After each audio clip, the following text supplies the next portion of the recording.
And I think we're Are we? live. We I think we we're are. live. We're live. It says We're we're live. live. Hello. Hello. Hello, sir. How's it going? Good. How are you? I am I'm living the dream. Doing You all know right. what? You know what? Dreams are good.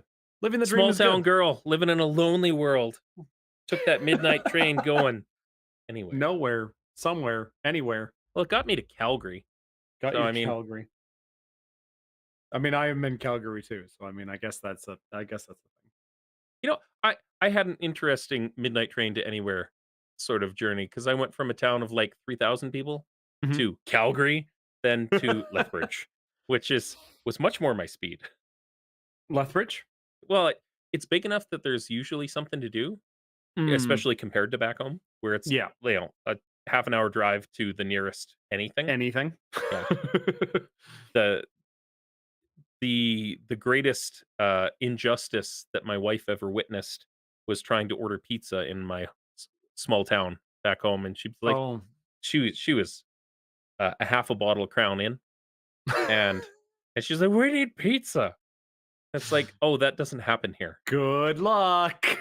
Like, "What do you mean?" "Well, there's one pizza place, and you had to order, like, 4 hours ago, before they closed at 6 PM." And she's like, "This is bullshit." Where's the McDonald's? A 30-minute drive down the highway in the next town. Hello, everybody, and welcome to Roll for Hello. Beer, our semi-weekly beer drinking, game chatting podcast of Podcast. doom, Doom. Oh no. because we have a theme tonight, and that theme is evil and Evil. seltzers. And So evil. seltzers. No, it's seltzers, the necessary evil. Hey, necessary or not, like, come on, Yeah, well, you know what? I have drank some seltzers from time to time. Now, I've drank some seltzers. I've drank too many seltzers, at once, too many times. Yes, it's almost like it's a pretty big drink nowadays. I Yeah, actually don't have the exact market data for it, but it is huge the amount of seltzer drinkers since the pandemic. I I got into seltzers. You know what? I need something that's not a seltzer in my hand first. So, Oh, through the magic of not using any post-production, I'm gonna go like, "Ah," and there's beers, but I and need I need to pick a beer first. yeah, so we need a roll for that. I've We got do. 6 beers on deck myself. How about you? I have, 4 beers on deck myself, Ooh, so we got a D4 and a D6 going into our rolling going into a thingamajigs. D12. 3, 2, Two, 1. one, go. That's Mine's a still 3. rolling. That's a 2. So I've got you know, it's interesting because we've been talking about this Chat GPT, Yes. lately, because tonight I am drinking Turing. Okay, now I'm gonna have to ask you a question. Am I going left to right or right to left? You're going right to left. Right to left. Ooh, that would give me the aeronaut. Aeronaut. That was my number 2, actually, tonight. Oh, okay. Yeah. So, Turing And is a passion fruit guava wheat ale. yes. That would be 4.6%. The artist on the can is Nathan Miller, and, it's it's fucking bitchin'. Yeah, It's got I really do like the Turing's can art. it's It's got great. some monolith sort of deal to it. I might just, Oh, um, oh. grab the, zero issue art for it and throw it up because 'cause we've still got Yeah. Toontown there, Oh yeah, and as we both drank that last time. yes, Yes. as much as oh, here it is. I really love that he's got them all on his banner. Yeah. Turing. There you go. Bear with me Yeah. half a sec. No, that's easy. But I mean, and I'll go over the aeronaut, which is a white wine barrel peach goes, which I mean, There it it's just is. damn good. It's really good. So I'm very happy to be drinking this one. You ready? 3, Yep. 2, 1. Oh, yeah. Oh, Like the art on the screen. For folks that are tuning in on YouTube, I'll generally try and throw the can art up if possible. Yeah. Um, it's got these like 2001: A Space Odyssey sort of vibes to it because it's got this big monolith, and of course, the Turing test and all of the AI conversations we've been having all week. That's, you know, Yeah, that's kind of fitting. This glass is not big enough for a 473 ml can. This makes you me a know, little sad. I thought you were gonna say this glass is not clean. No, after I poured the beer, it's like, ah, no, no. I just got these glasses, but no, it's like it doesn't fit a 473 ml can. I'm a little sad right now. It's kind of interesting because in the same vein of Turing, and I think I'm gonna segue the conversation a little bit from or on the topic of evil into the evils of AI Evils of AI. Well, and how it can influence our Dungeons and Dragons game. well, yes, but first of all, let me just talk about this beer quickly. Yes. The Aeronaut white wine barrel peach goes. It's their 47th or 74th issue with the artist Nicholas or Ian Nicholas, who is one of their standard artists. And I mean, I absolutely love this one too. That that's some Eberron shit right there. Oh, it's That's some Eberron shit, and I love it. Airships going through the ether. I love that Did stuff. you ever read The Aeronaut's Windlass? Oh, it sounds so familiar. It's by Jim Butcher, the guy that did Hmm. all of the Harry Dresden books. Okay, yeah. It's the Cinder Spires series. Cinder Spires. No, Yeah. it sounds good though. No, actually, I wonder if there was a sequel yet. It doesn't look like it yet, No, that's fair. but I've got a copy. I'll next time I see you, I'll send you home with Hmm. it. It's Sounds good. about uh it's good book sized. It's It's about it's about half the height of a regular can of beer. Oh, okay. All right. So we're we're talking about 178 You give know or what? take Let me milliliters. let me confirm that. Page count. 600 pages in the Aeronaut's Windlass. Okay, 600 pages. So that's a good size. 643 pages to be exact. Uh, Yeah, it's worthwhile. It's a really good book, and it yeah. gives you that like steam powered technology, magic wielding warriors sort of Okay. All right. Yeah. deck. So about 177 mil can Yeah, if we're going by half regular size can. give or take. Yeah, it's got some heft to it, Mhm. um, but yeah, we. What would you like to start in on? Oh, I don't know. Like we always start off with my topic, which tonight is seltzers and things like that. Well, I mean, the overarching topic is evil and Sorry, you're right. necessary Sorry. evils. The overarching is necessary evils and evils to do with Evil. the liquor industry if we're going to be talking about that. And that would be dealing with reps. No, I love my reps. I should say this. But no, I mean, a necessary evil is probably my RTD section, is my ready to drinks, seltzers, Yep. the cores, the or not cores, that's another necessary evil we'll talk about another day.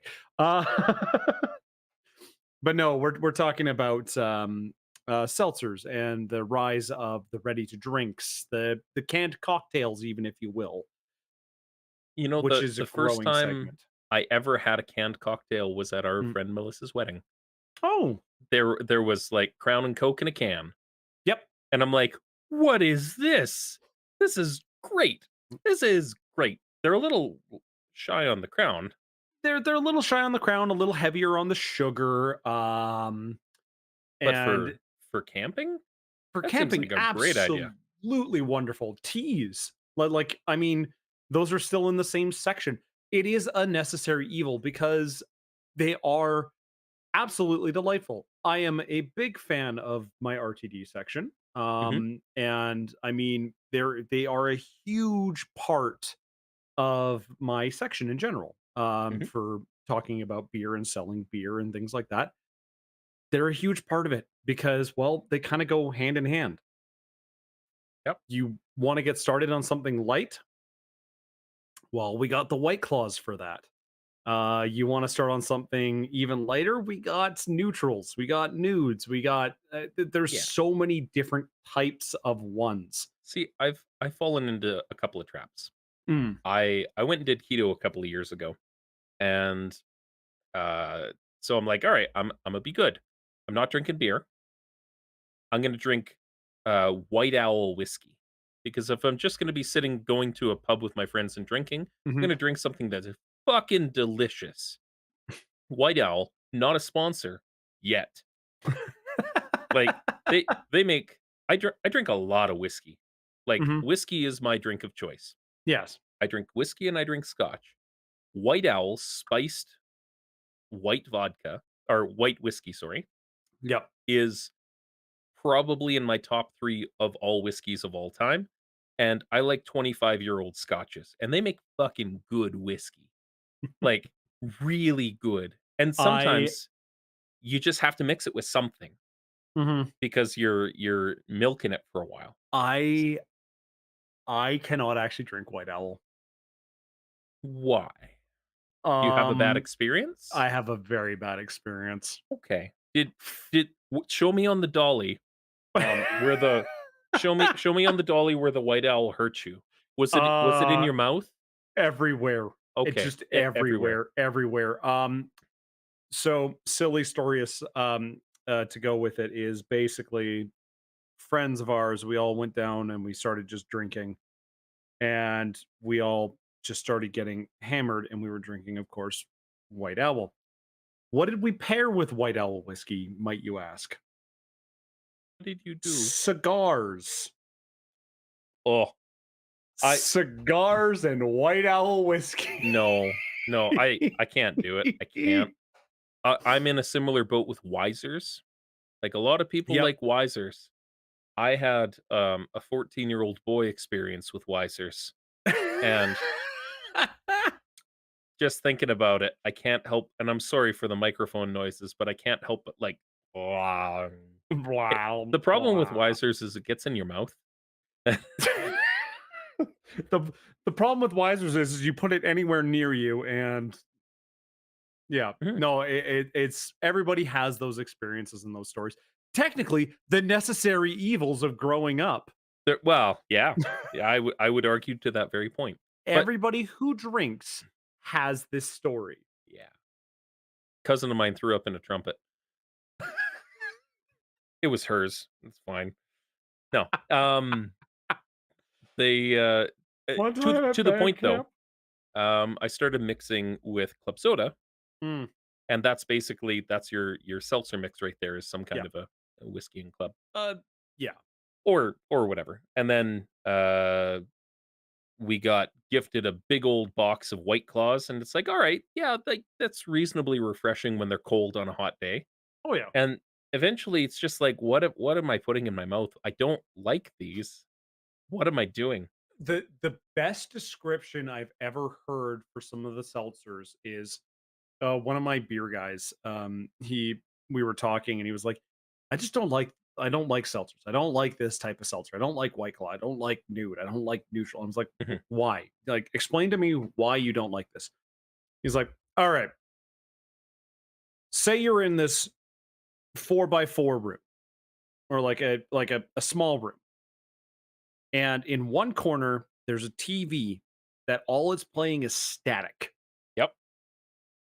It's all it's playing. I'm like, okay. Now, imagine there's another guy in the other corner of the room screaming the name of a fruit.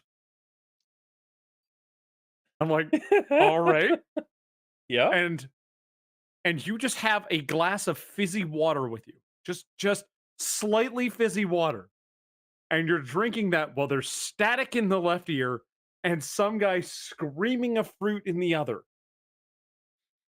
That sounds about right, actually. That's the seltzer. So, riddle me this, because Yes. I don't drink seltzers much. Yeah. Um, I'll just pour a glass of whiskey at this point. Yes. My my weakness. It used to be twisted teas while camping Mm, until I drank entirely too many of them, yes. and you never get that film off your teeth. Like, No. it's bad. But so I like Arizona green tea. Mhm. They're delicious. They sell them in juice boxes. Yes, they It's do. great. Great stuff. It's what got me through college is drinking those. Oh, I yeah, drank a lot of 100%. them. 99 cents. Let's go. And yeah, 99 cents, let's go. And now they put booze in them, and Mhm. they're really good. Like, they have no business being delicious and alcoholic at the same time. Yeah, well, I mean, a lot of the time, depending on the type of seltzer, there's different Well, alcohols and that they can it's not use. really a seltzer at that point because there's No, no carbonation to it.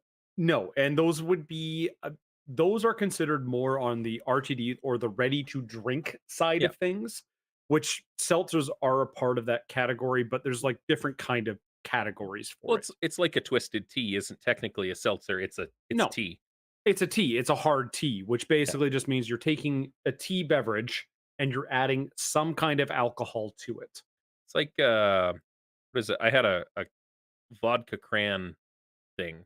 Yeah. I don't recall the people who made it, but you crack it, there is no fizz, Yep. really. It is alcoholic juice.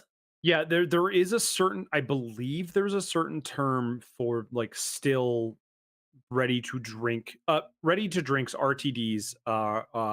RTD stands for ready to drink. And what that is basically a category of Smirnoffs, teas, or hard seltzers, etc., things like that. And there's, like I So, said, there's lots of things that fill under the do category. beers count as RTDs? They do not. Because they're already their own prominent category? They're already their own prominent category, which is a specifically brewed item. Now Like the alcohol comes from the grains, which come from the yeast, etc. It is not a juice with something added. now I have to say, though, because my brain immediately goes to, if they're not, um, classified as ready to drink, that then infers that beer is intended to be the mix in an alcoholic beverage, and what I should be doing is mixing hard alcohol into my beer Well, like I all do when right. I camp. All right. Well, then, what we will do is on a different episode, we will talk about beer cocktails. That's fair. But not Caesars because Not Caesars or Red Eyes, because whoever drinks those are abominations to humankind. yeah, I'm sorry if you do drink those. I'm not. Oh, none of that. So, that being said, now that we've gotten a little bit of the evil out of the way, Yes. we're gonna look at a couple of things, and I'm gonna read you something Okay. All right. All for right. I'm ready. for our listening pleasure. Okay. I'm getting ready here to listen to something. Let me load this up quick.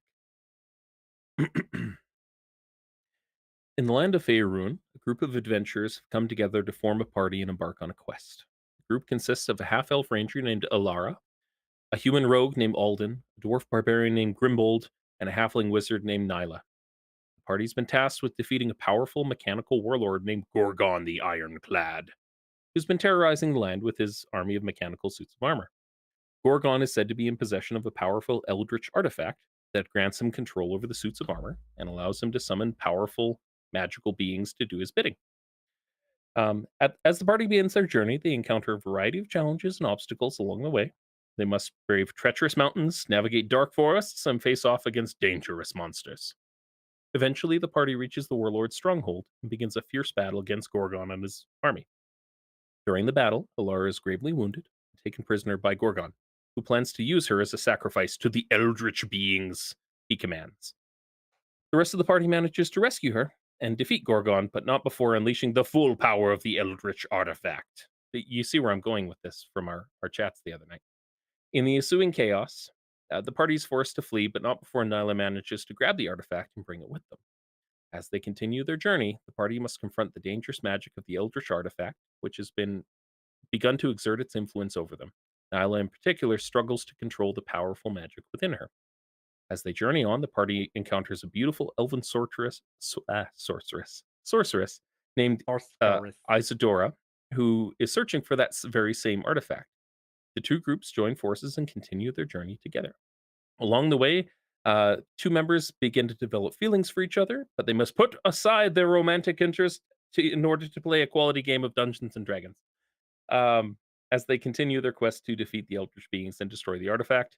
In the end, the party succeeds in their quest and are hailed as heroes. Elara and Alden confess their love for each other and decide to start a new life together, sans adventuring. The party goes their separate ways, but will always be remembered for their bravery and heroism. So that's a pretty stereotypical, like reasonably well laid out adventure. Yeah, Like, for a synopsis, yes. yeah.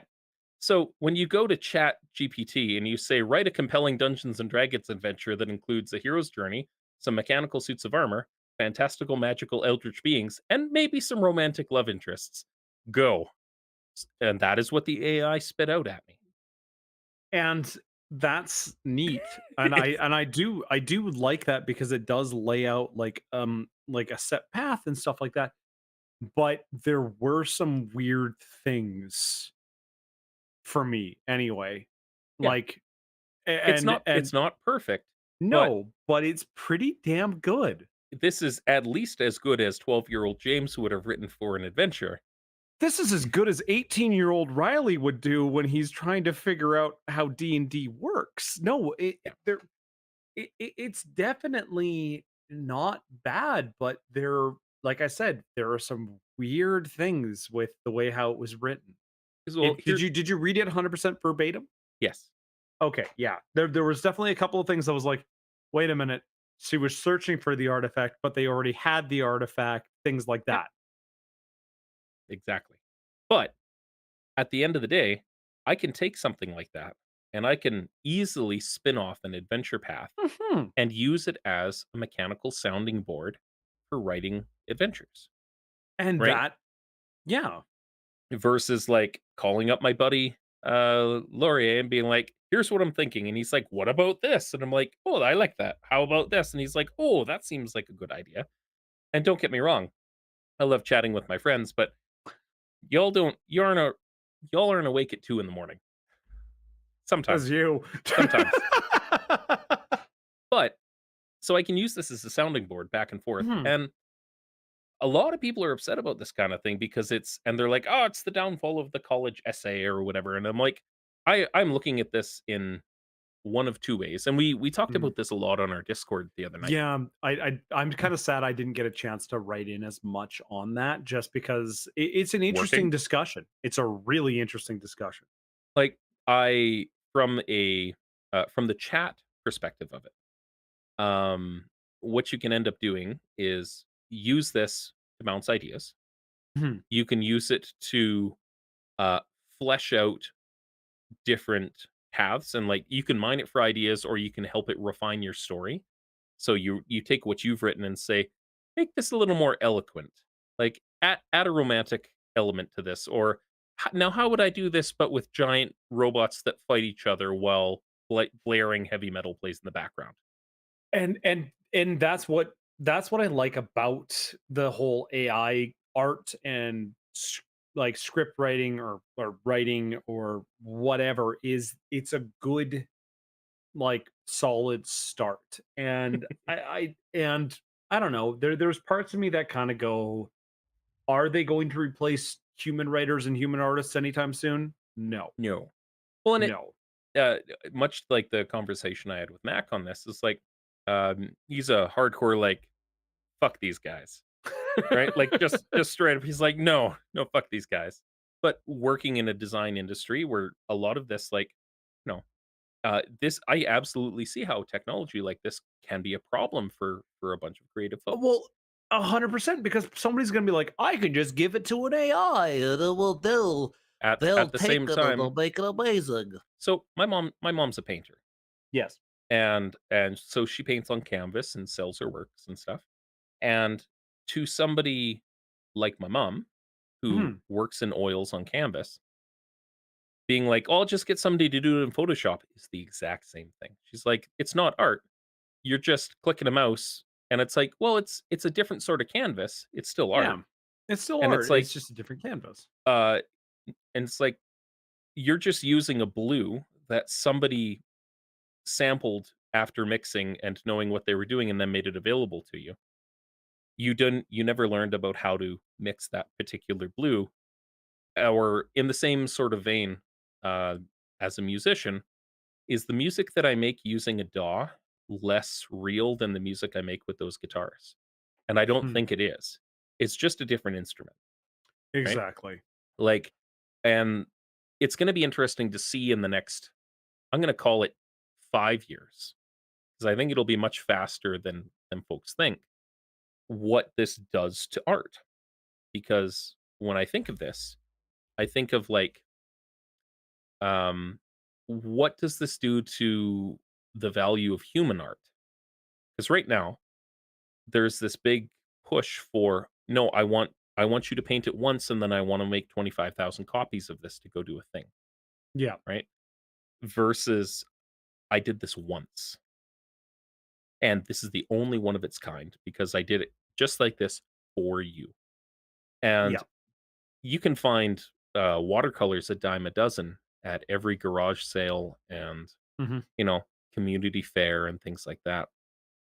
And I made a comment, I think I'm gonna stick by it. It's like, Crayola suddenly becomes the new Apple because all of a sudden Crayola's cornered the market on art supplies, and Apple's not necessary anymore because it's not needed to make high-priced, um, And bits I of think bits of art. and I think there is something to be said about actual physical art. Like Yeah. I've got a couple of friends, Lisa LaRose, Mhm. example. Like Yeah, she did she's your, she does the night that that's one. up here. Yeah. Yeah. And absolutely amazing artist. And I'm not afraid for her, Yeah. kind of thing like that. Like her originals, her canvas stuff, fucking phenomenal things. Yeah. And yeah, it's like I said, I'm not worried for her. Yeah. I'm worried for the people who do the small pieces of art or things that just go for graphic design for portfolio type or like for small templates or for whatever. Well, and it's interesting, like, 30 years ago, Pamphlets, that's if you wanted somebody to design you a logo, you would have somebody physically design you a logo, bring in the Mhm. the thing, and here's the physical copy of your logo. Off you Yeah, go. And now it's, give me 10 minutes in Photoshop, off it I goes. got this. And Yeah. there's it's not like that's bad, No. but much like what chat's commenting on, AI art is a new tool. Yeah. And one of the concerns with that new tool is that the a you can look at it from the perspective of every artist that's ever lived is already ripping off and taking, uh, influence from every other artist that's always ever lived. Yeah. And you see this in music a lot with the whole lawsuits about, like, "Ah, they played, like, these 3 chord shapes." And it's like, "Cool, people have been doing that since those chord shapes have existed. You don't own chord shapes." How often do those lawsuits actually They don't. work? They They don't. don't? They don't. And it's a good precedent that they don't. Yeah. Right? Some of the really high profile ones that just keep getting shot down. Like, there are occasionally things where it's like, no, you straight up ripped off this person's song and then did it for your own without giving them credit. But the Yeah. ones that are like, no, your song is too technically close to this other song, it doesn't really happen. Um, Okay, so like for example, I'm just going to use like one of the most famous examples. Ice Ice Baby. yeah. So Yeah. that was a misattribution, or a misattribution lawsuit where, Mhm. um they were pulling from samples because they Mhm. were they were doing sampling, but there wasn't, uh nothing was attributed to the original artists for it, and they should have. Yeah. The majority of that, it wasn't so much they stole it, it was they were told that it was okay to use it, and it actually wasn't, Got it. right? Versus, there was a Dua Lipa track, I think this past year, and a bunch of the beats on that are really strikingly similar to this reggae funk band that, released something a little bit before that. Oh, And, like, you interesting. can listen to them side by side and be like, "Oh, yeah, no, I totally get that this is where the beat's coming from." But it was a case of nobody, nobody worked on either of those albums independently, and, like, of all the people that or, nobody that worked in either of those camps talked to each other. It just kind of worked out in a Um, weird way that way, because interesting. there's only so many notes, and it's in slightly different keys, and it's just a thing. They used a very similar beat. And part of the lawsuit was like, "Yeah, we didn't sample from them. We sampled from these, like, guys back in the '90s because we really liked like, that arrangement." Um, Interesting. and they didn't take enough of it to be like, "Yeah, we totally, like, remixed their song." They just took, like, a drum beat and stuff from an Interesting. existing track. That's the nature. Like, music royalties are weird because there's so much that's, like, Creative Commons you can just use. Right. Um Speaking of creating commons, sorry, slight tangent, and then we'll get back to D&D, I swear to God. mhm, Um, million monkeys on a million keyboards. Yeah. yeah, exactly, yeah. Common licensing and what's kind of coming up is really cool. Like, Mhm. we just had Winnie the Pooh, for example, Yep. just come up on the creative licenses Mhm. or and things like that. And it's just like, what else from Disney is coming up? Because I know there's a lot of things coming up. Yeah. Well, and it's The Grinch. I don't know if you Are you serious? I showed you that trailer because Yeah. people can make Grinch movies now Oh shit. because it's past its thing. Um, Oh. but yeah, it's gonna be interesting. So, that being said, Yes. the issue with the necessary evils or the AI generated art Yeah. stuff, and we'll get into the, uh, gamification of this soon, Mhm.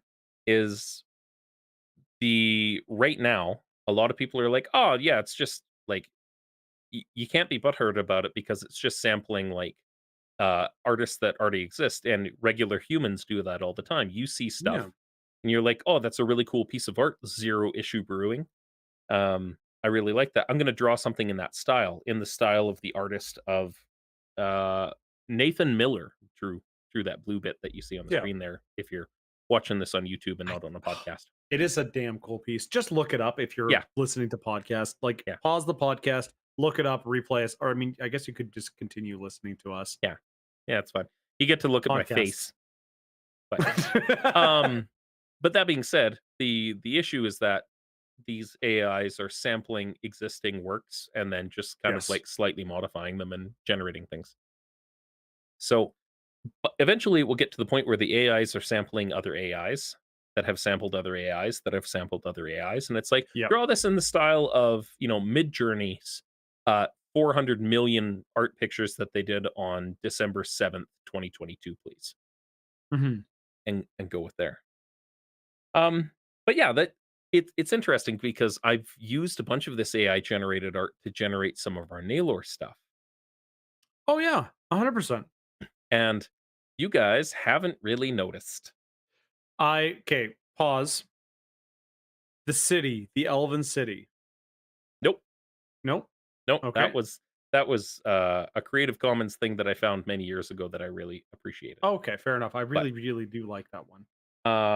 let's see if I can, uh, find the image I can If throw it up. you throw up something here that I'm like, I did not catch because I've caught a few things.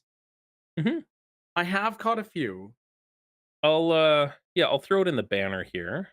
Okay. All right. I'm watching the Well, banner now, and it's going to be delayed by about 12 seconds. yeah, so it's in, doo doo doo doo doo doo, bap, bapadoo, bapadoo, bapadoo, Open Fantasy Art. It is,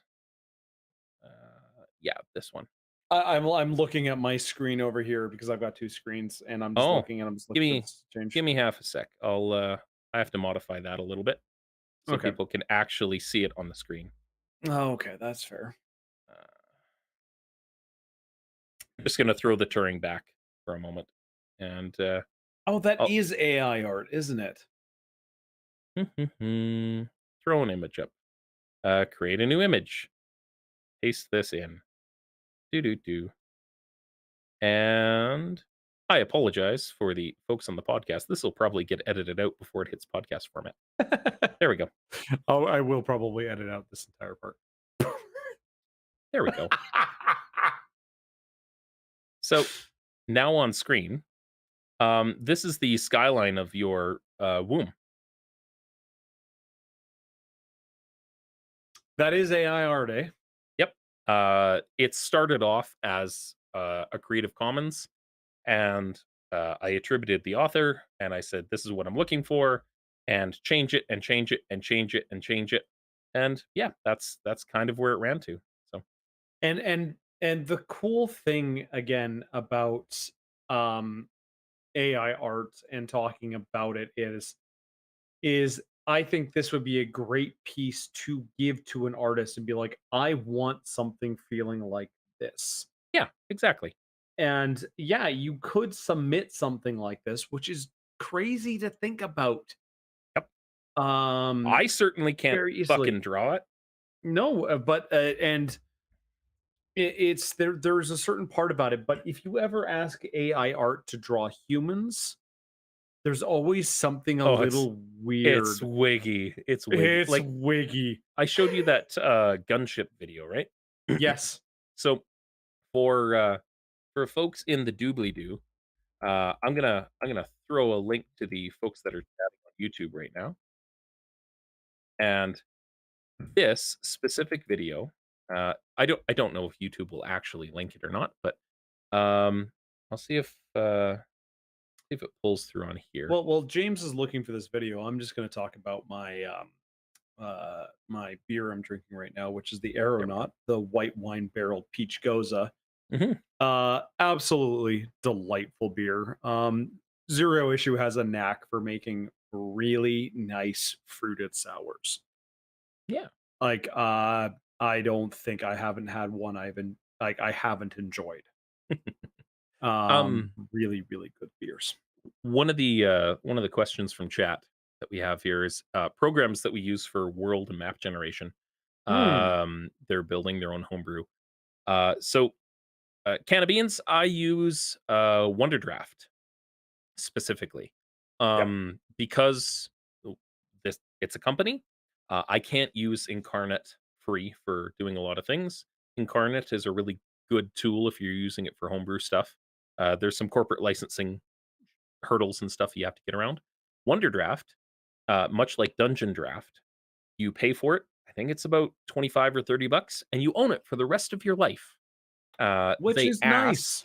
they ask that you keep it installed only on one computer at a time, but there's no enforcement of any of that. So make your choices. You do you. The designers are lovely people. Thankfully, they haven't done anything shitty on the internet that I found. So those kinds of things. But Wonderdraft is how I do all my maps, and Dungeon Draft is how I do all of my um, like dungeon maps and like the really nitty gritty stuff. Um, So sorry, 30 US dollars to pick it yeah. up, but you can actually find it occasionally on different sites for stuff. Mhm. Yeah, I've seen it um, on Humble Bundle before. yeah, exactly. I think I got mine on Humble Bundle for like $21 Canadian. So yeah, praise be to the Humble Bundles. But yeah, it is totally worth looking at. If you check out our stream, like our D&D Naylor stream, almost all of the maps that you see there are either Pathfinder maps, that I have a bunch of packages that I threw into Roll 20, Yep. or they're maps that I did up in Wonder Draft or Dungeon Draft. Dungeon Draft And is the same tool. It's just got different templates, so it's more granular. It's less hills and mountains and more walls and sconces and stuff. walls, sconces, more like you can build a cabin in the middle of like a little forested Yeah, area kind of thing. yeah. And then have a smarmy asshole with a tree in it. Yeah, and there could be that smarmy asshole talking to anyway. Yeah, yeah. Watch the stream. But It's yeah, worthwhile. so it has been an interesting week talking about necessary evils and evils in general and things like Mhm. that. Um coming from DM, Mhm. what do you think is a necessary evil in a campaign? Like, what is something that you want to always include in a campaign, So albeit this a little evil? this actually gets to the heart of the matter, and this is what I was Oh, planning on talking about tonight. I did a good segue without realizing it. Yeah, funny how that works. Yeah. So, um, tabletop games are uh, a it's basically just an improv of antagonist protagonist for the Hmm. most part. So you need good antagonists, Yes. and depending on the wants and needs of your players, those antagonists drastically shift. And Yes. this is why session zeros are so important because and I've used this example many times. If 3 out of the 4 players are coming and expecting gritty realism like bullet time, everybody's wearing Kevlar shenanigans. Max Payne type Yeah. And thing. Yeah. and then Riley shows up with Princess Soldier Sally Moon, his magical girl, who is fucking shenanigans and sparkles. Somebody at that table's not gonna have a good time, No. right? So it's a matter of managing some expectations and making sure that you're you're making choices in your game that are gonna fit with the tone of the game. We talk about tone an awful lot. Yeah. Likewise, your antagonists need to fit the kind of story that your players are interested in telling. Yeah. And sometimes that means twirly mustache evil, and sometimes that means, you know, he's right. The villain's right. You've been going about this the whole time, like blindly, inanely, and naively. They're not wrong in what they're doing. But it's And not a line. Yeah. Yeah. right, like, and it makes for interesting games. Um, Same I with you need a lot of the times you need mooks. You do need You need mooks. foot soldiers and you need mooks. You need charismatic individuals that can succeed on yeah, serve burgers in a burger joint, tacos in a taco joint. Like, but sometimes somebody wants the burger chalupa served in a commemorative tote bag. And that's when you just throw dragons at them. All I right, need we've I entered need the to dragon part of Dungeons and I Dragons. need Are to you get that on ready? a t-shirt. Dragons, the commemorative tote bag of like necessary evil villains. You get a dragon and you And get a you get a dragon. dragon, and Everybody gets gets a humpback whales. dragon. Um the other side of it is you can write a really interesting bad guy, but without all of the supports that make them real, it doesn't matter. You can have the most powerful, cool, twirly mustached necromancer around, or eldritch being, or whatever you want to do, Or a guy in a pinstripe suit or a where your dude in a pinstripe character's suit. just There's Max Payne can absolutely be a magical girl, and I shouldn't, you know, um, Frank Castle, magical Punisher girl. That probably exists on the internet. But God, if it doesn't, villains are only as good as the support systems that you draw around them. yes, yes. And that means that the bad guys have resources too. Oh And yeah. the bad guys have access to a lot of the same things you do. All those wicked weird hijinks that you get up to, they can weaponize. It's a thing. Yep. And part of how I like running villains is what is the most brutal PC that I can make? And okay, now most of the builds, quote unquote builds that you would make for a PC, they're Yeah. not very fun to play. They're No. interesting to like kind of like Mindsmith and stuff, but Yeah. and Theorycraft. But you wouldn't want to play one for very long because it's a lot of them tend to be one trick ponies and yada yada yada. Nobody wants And to one play trick. pun pun. No, no. You know what? It's funny that you bring pun up and just like the kind of expectations. Like people talk about these crazy ass builds, like Mhm. even coffee lock and stuff like that. Yeah. It's like That's not fun. It's fun for a certain type of player, Yeah, but if it doesn't fit the tone of your game, somebody's not gonna have fun. yeah, And exactly. the a good example that gets thrown around a lot is if somebody's playing a champion fighter and somebody's playing a battle master fighter, one of those fighters is not having a good time, either New. because they feel like they're doing all the work or because they're like, "I swing my sword and I hit," and the other guy's like, "I do 37 maneuvers and win the day." Like, yeah, polearm master, glaive, battle master, shenanigans. Yeah, Cleave, power attack. Cleave, leave power attack. power attack. Yeah. Please. Yeah. Interesting It's tidbit. The single most underutilized ability in 5th edition is in Great Weapon Master. Because with Great Weapon Master, when you kill something or score a critical hit, you get to swing again as a bonus action. And people yeah. forget about that shit. Yeah, well, it's almost like there are a few things in 5e that are a little bit funny. Yeah, funny. Funny how that works with any role-playing game. But that being said, bad guys are as good as the support systems that you build into them. So And that makes a lot of sense, especially when we're talking about trying to bring in a new character or something like that, or trying to make the bad guy feel believable. or dangerous. Yeah, Like it's easy enough to be like, oh no, he's super high level and has a bunch of spells and stuff, and it's fine. And yeah, yes, it's as a bonus action, but it's still a better action economy than anything else. yeah. The extra swing from cleaving. But Oh, okay, yes. the thing that we run into problematically here is that when D&D was first conceived, or TTRPGs in general, Mhm. it was really easy to be like, orcs are evil, goblins are evil. Why? Goblins. Why? Because fucking goblins. They're evil. They enjoy doing evil things. Have you read Goblin Slayer? Oh, Goblins are evil as shit. well, I mean, I Look at what they do. They're goblins. Of course they're evil. They have no redeeming qualities. And of course, that line of thinking is problematic, right? well, I mean, yes, and you're very right. And there's actually Pathfinder is not any better for this. And I'm just going to quickly say this. Have you heard the Goblin song?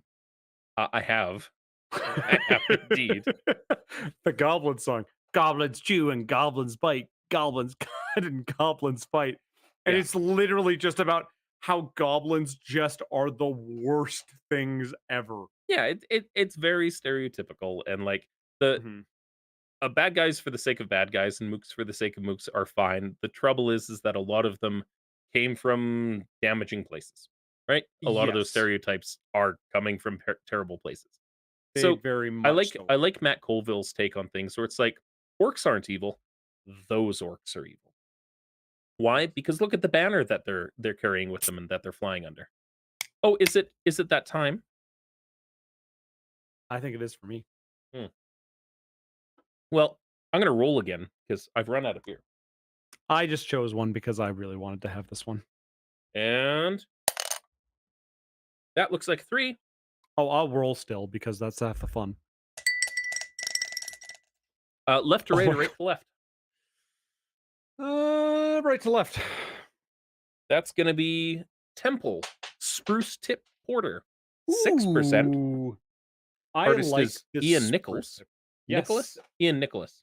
Ian Nicholas. He's one of their like he's one of their like kind of standard artists. And Yeah. I love spruce tips in beer. If we're talking about cool things in beer, spruce tips not utilized enough Ooh, in any kind of beverage. I just splashed myself. Something fierce. Look, the can got a little excited, and it preemptively sauced me. Yes. Well, here's the thing. And I'm only That's gonna be able nice. to pour half of this beer. God damn it. Spruce Tip Porter, stout, Yep. and like a proper stout. It's dark enough I can't Porter. see through it. Porter. Hmm? Porters and stouts are different. No, it says Spruce Tip Porter, stout beer. What? Yeah. Show me that can. Show me that can. Yeah. Spruce tip. Yeah, I can't see it. I can't read it. Don't worry about it. It's good. All right.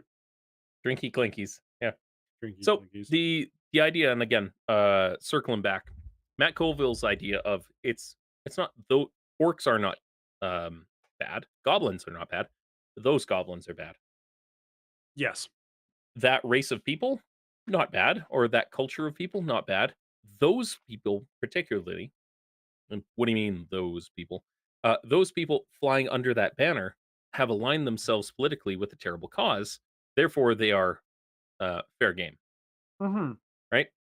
It's not Well, Marquesians are evil. It's those people appear to be Marquesian and also serve the Dreadlord Gorgon. yes, and I particularly like playing goblin characters or Yeah, those kind of characters, kobolds, etc., things like that, because A, they're fun. Playing the small characters is always a little bit mhm. funny. I'm a gnome Um, player myself. I like well, gnomes. Gnomes are exactly. fun. And I always tried to find a way, but I would always get told by DMs previously, like, no, that's an evil race. Like, people aren't going to That's like you. That's fucking lazy. Like, there's certain amounts, and we have moved beyond this. Like, Hmm. there's a certain amount of, and I'm guilty of this myself, where it's like, if you're playing what is known as a monstrous race, like a goblin or a kobold or whatever, you might have some social struggles where up until recently, goblins were seen as a scourge on this land. Yes. And it was only through, you know, the the heroic actions of Zug Zug the Goblin, blah, blah, blah, that people actually maybe started changing their minds. But there's still gonna be certain people that are like, fuck you, Goblin.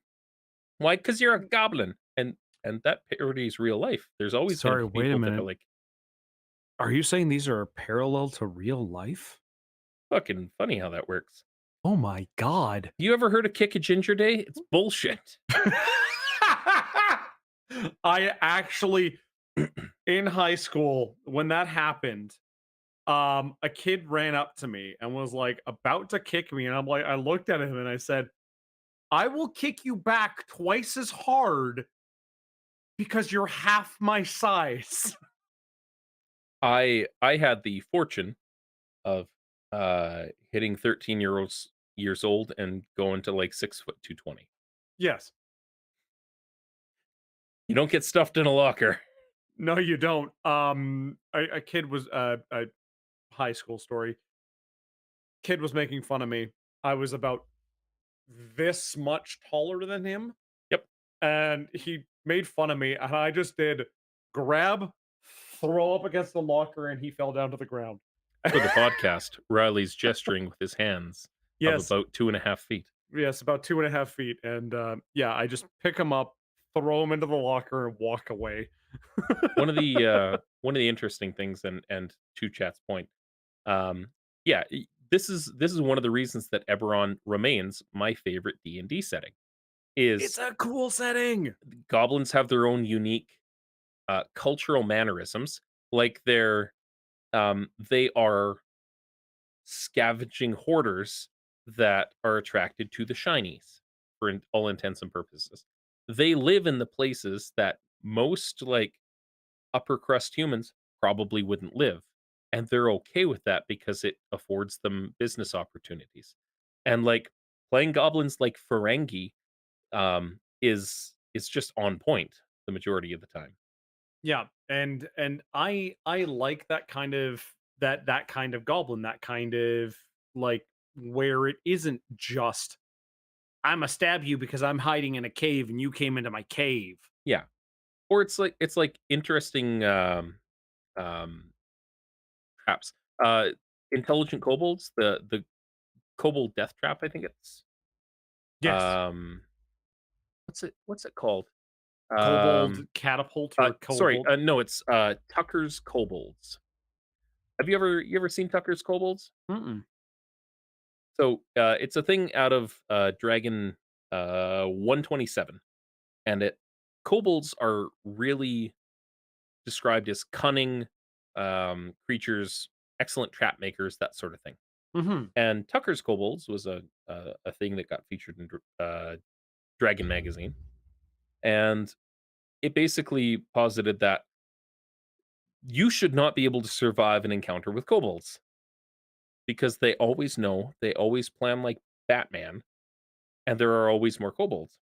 Mhm. And you go into a dungeon, and they've set all of their cool traps that murder you on the way in and murder you on the way out. You can't trigger them until you're on your way out trying to leave. And then they run away, and they get more kobolds.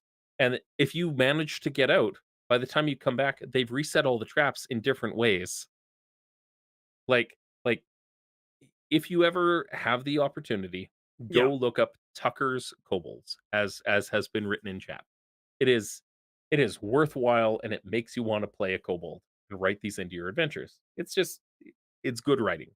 Yeah, But again, I am a huge fan of like of the tinkering kobolds or like the mechanical kobolds, like that kind of thing, because they're intelligent little bastards that will fuck your day. yeah, and like to the point of chat, Dargun in Eberron, um monstrous races being a thing, and potentially having social ramifications. And Eberron, they're just like, no, this is the nation of monstrous races. They were like, fuck all you people, we're gonna make our own country, and we're gonna have cotton candy, and the hobgoblins will be in charge. That's gonna be a thing, right? um but it's interesting because all of a sudden you've got a political bent to things where it's like you're warring with these people not because of who they are, but because of the resources that they have, and they share your borders, and it's like you get to tell more interesting stories that way, right? Yeah. And there are different modules within Eberron that I recall reading, and but there's a boatload of novels for Eberron too, where some some NPCs or characters in the novel are like, fuck that guy from Dargun. Why? Because he's from Dargun.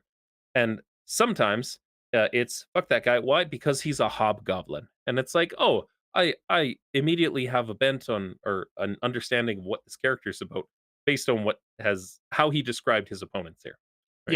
Yeah, yeah. And I don't know. It's just with the way how the game has been slowly changing over time Yeah. has been very interesting to see, because I started back in 3.5. Me I too. played a campaign. Well, three. Yeah. Well, yeah. I played. Yeah, I did 3.5. My first class. I'm going to say this. I'm going to say this out loud because I'm an idiot. Um, my first class was a cleric, I do. and I proudly said to my friends as we were all reading this together, I'm going to play the Chedric. I see. And how does that make you feel? The fact that my friend brought it up at my wedding, still embarrassed to this day.